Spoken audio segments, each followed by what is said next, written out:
morning. Time for another little chat. Yes, indeed. I just wanted to talk a little bit about, I was in my basement this morning. I should finish my statement. I want to talk a little bit about why I enjoy purging and organizing things. I know some people hate it, but I actually love it. I should become a professional organizer because I have organized so much of my stuff. But anyway, I was in my basement this morning and I had finally had a cleaning lady come, and she did the basement and part of my upstairs. I wanted to have her come once a month just to help me out because the house is really getting too big for me to do by myself. Not that I have a humongous house, I don't. But with my arthritic and fibromyalgia issues, which I'm not going to whine about, it's difficult for me to work in long periods of time frames. So anyway, she came, she did a great job. It was not cheap. So I don't know how long I can continue to have her come, but at least once I get the house back in shape, maybe it'll be a little easier for me to keep it up.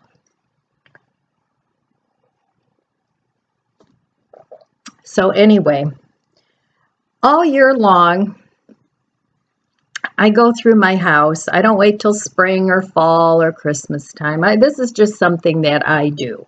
It works for me. And I go from room to room, and usually I hit each room once a year, and I go through all my stuff. Now, some stuff I get rid of, and some stuff I rediscover, and it's like getting a present. I mean, it's like, oh, I forgot I had that. Because most of my stuff is organized, but it's stashed away and out of sight, out of mind. You forget what you have. And it's that way with clothes, and it's that way with kitchen stuff. It's that way with everything. At least in my house it is. So one of the things that I came across this morning when I went in the basement, because, you know, when somebody cleans for you, they sort of rearrange everything, and it's just kind of off. So I went down there and I put everything back the way it was, the way I like it. And I totally forgot I had this.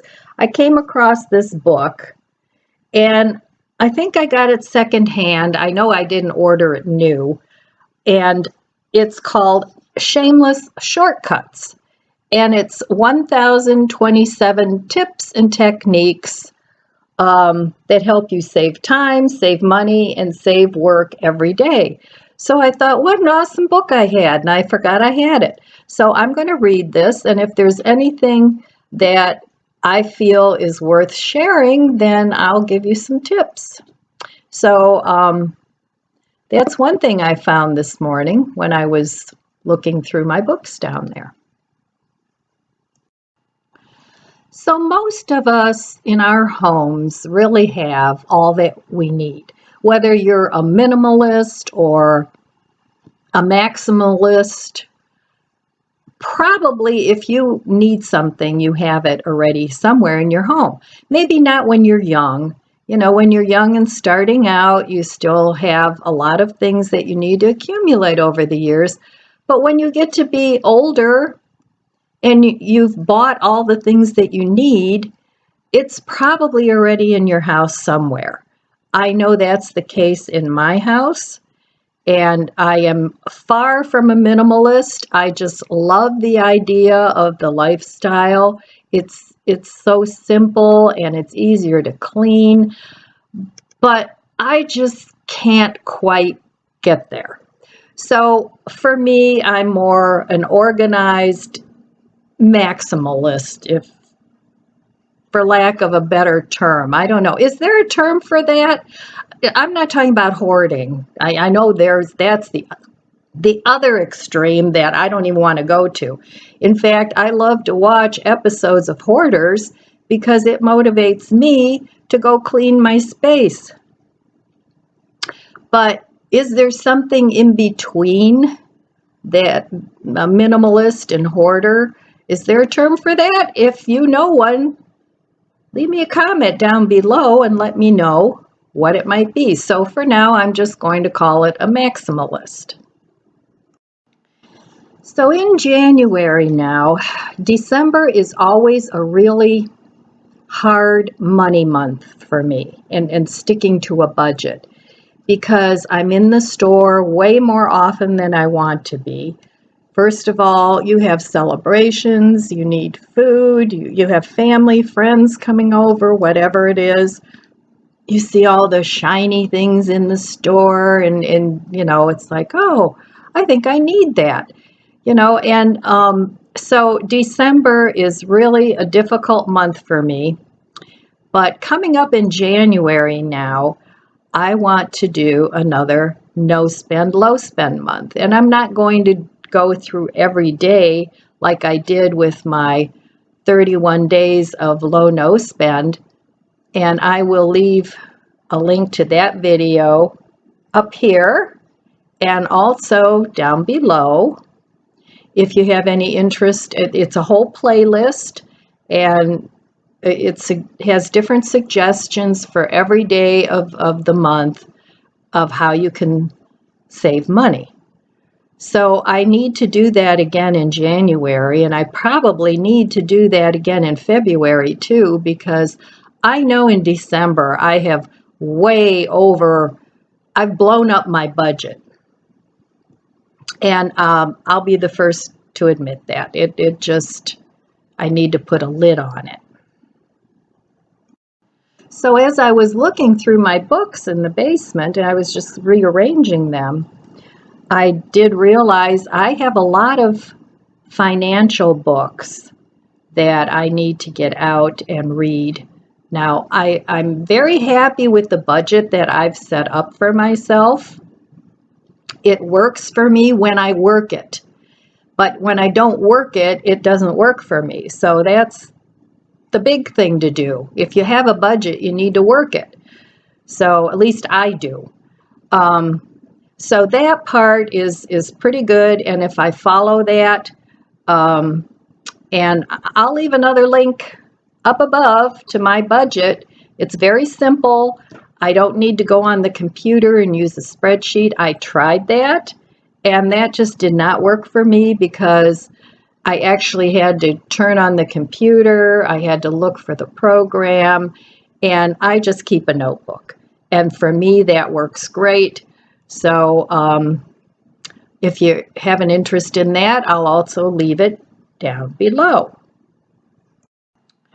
So this month, again, I went in my basement and I was looking through my pantry and I did the low no spend, and I've been cooking from my pantry, my refrigerator, my freezer, and I've been doing that for quite a while. So when I went down there, I made the chili the other day, and I realized that I had used up all my beans, almost all my tomato products, and which is a good thing.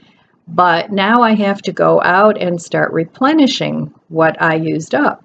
So I'm trying to pick up a few things. I like to keep at least beans and pastas, tomato sauce, mushrooms, canned mushrooms, anything, canned soups, depending on what kind you like. I'm talking about things that like cream of celery, cream of mushroom, things that you can use in recipes. So I like to keep those kind of ingredients stocked in order to just be able to pull something out of the freezer and make a combination with things like that.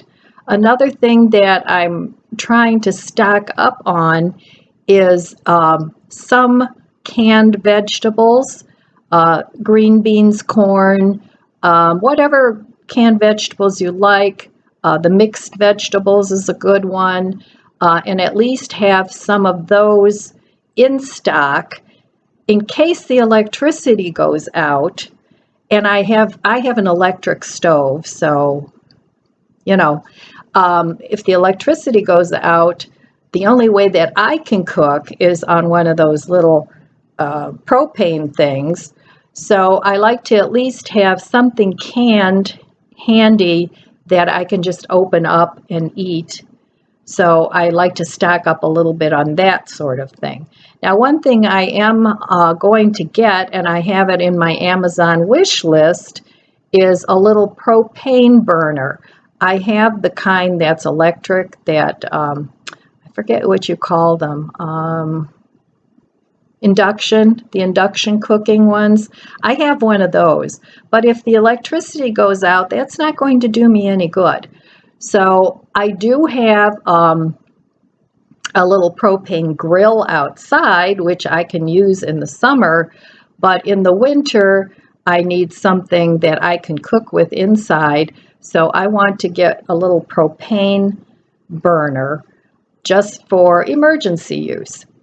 So that's one thing on my list, and they're not that expensive. I think the one I have in my Amazon wish list is like under $50.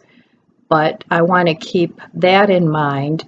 And I have a stash of, if the power goes out, I have some fuel. I have some little portable fireplaces that either use the propane cans. You can buy those. You can even get those at the Dollar Tree. I think they're smaller. But I've done that before when in the wintertime when the power's gone out, where I have, 2 or 3 of those, and I put those out around the house, and they have managed to keep the house somewhat warm. I mean, I had to wear, a light jacket and things, but it did keep the house warm. So I keep that handy for emergency uses. So yesterday, in an effort to try and cut down on expenses and save some money, I know a lot of people have cut their cable bill. And I do have Netflix and Hulu that I pay for, but I'm not ready yet to cut the cable. Now, I've gone through periods where I haven't had cable and I was fine. I just watch things on my computer.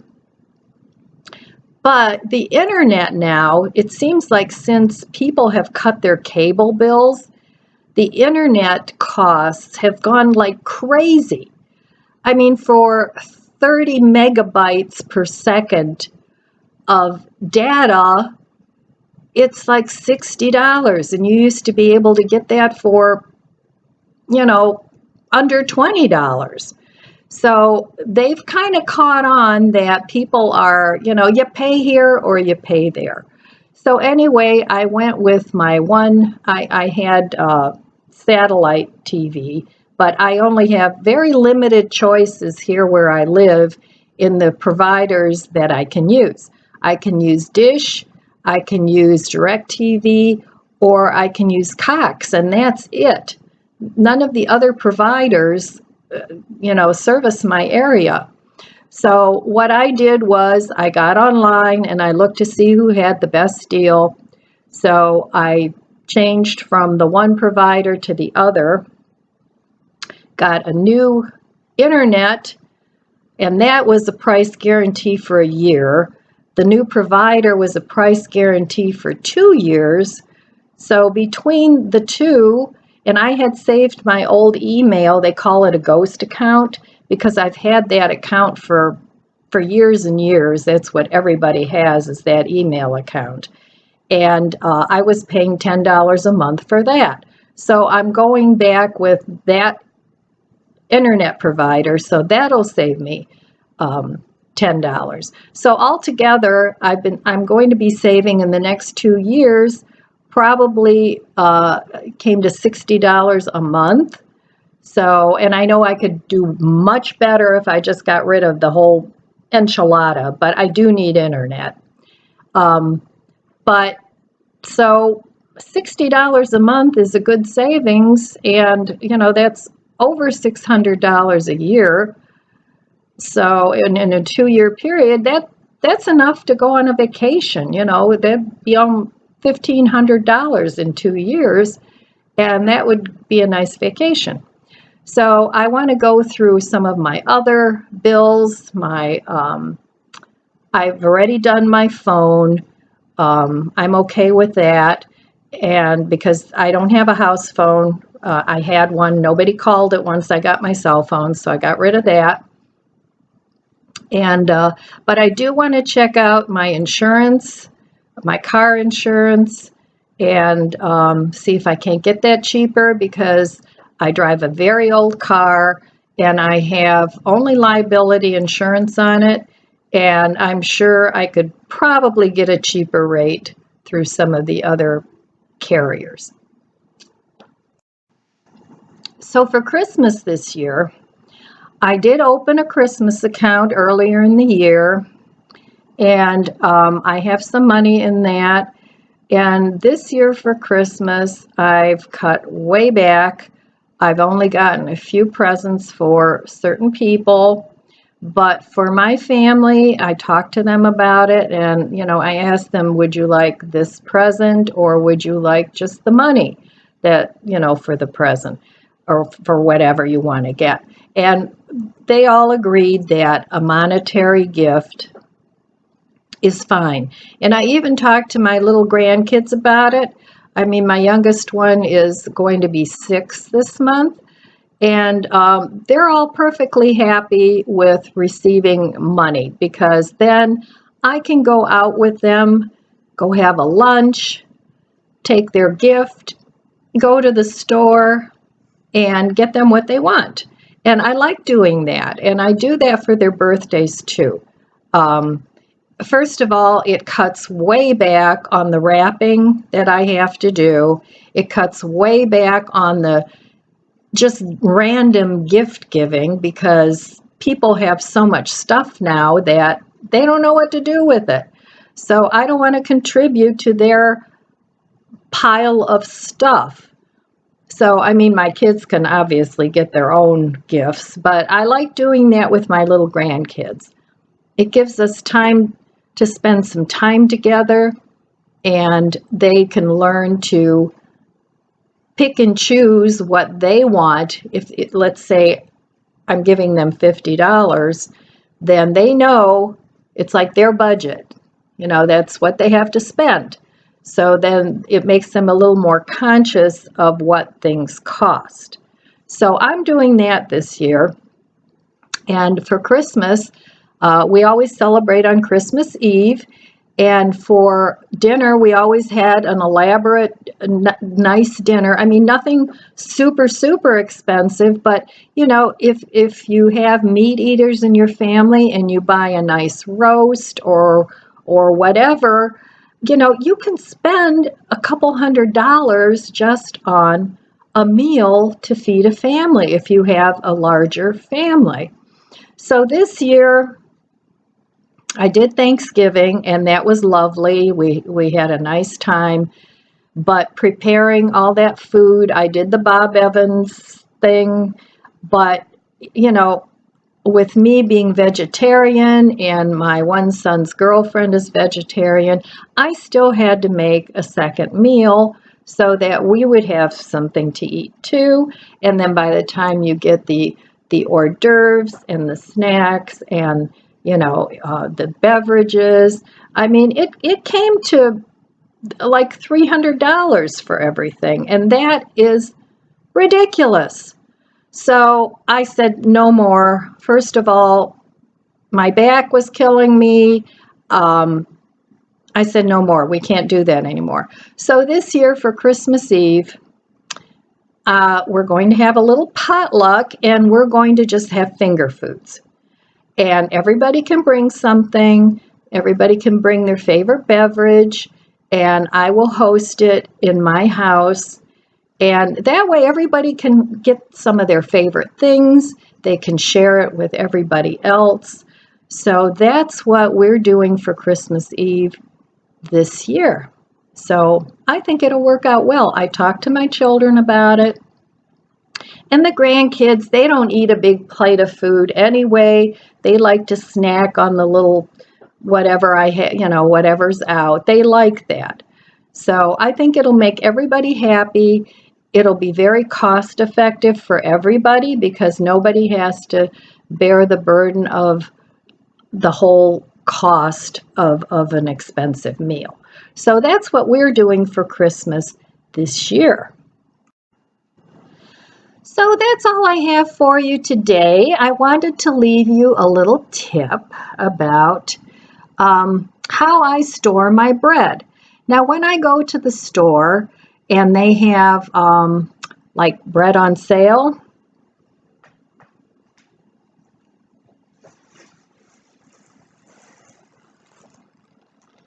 like I like these Oops.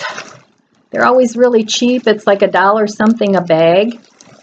So what I do with these, I put 1 or 2 of these, usually 2, in a bag, and then I put it in the freezer. Then when I need it, I just take parts out that I need. I would suggest cutting these in half before you freeze them, and it only takes a few minutes to thaw these out. And you can do the same thing with a loaf of bread. Instead of keeping it on the counter and having it get moldy, you can freeze it and put a few slices in a baggie, like enough to make 2 sandwiches, and pull that out. Leave it open because it does sometimes get condensation in it. So I leave the bag open while it's defrosting. That way you don't get it soggy. But that way your bread doesn't get moldy. You're not throwing your bread away. And you always have fresh bread on hand because it does stay fresher in the freezer. Now, sometimes I do put it in the refrigerator, which they say not to do because the refrigerator dries things out. And that's actually how I dehydrate mushrooms.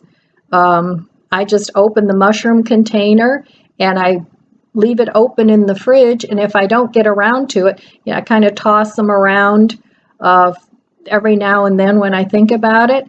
And they start to dry up, and I have a constant supply of dried mushrooms. So it's probably, unless you're going to make breadcrumbs, it's probably not the best place to put your bread. But if you put it in the freezer and then take it out as you need it, you can do that with bagels. You can do it with muffins. You can do it with everything. And you don't have to toast it. It'll be nice and fresh once it thaws. So anyway, that's all I have. Today I'm not going to do any decorating. I think we're just going to go see a movie and have some fun. And that's important. You need to do that sometimes. Be good to yourself. Go have fun. Love each other. And I wish you abundant blessings. I love you guys, and I'll see you next time.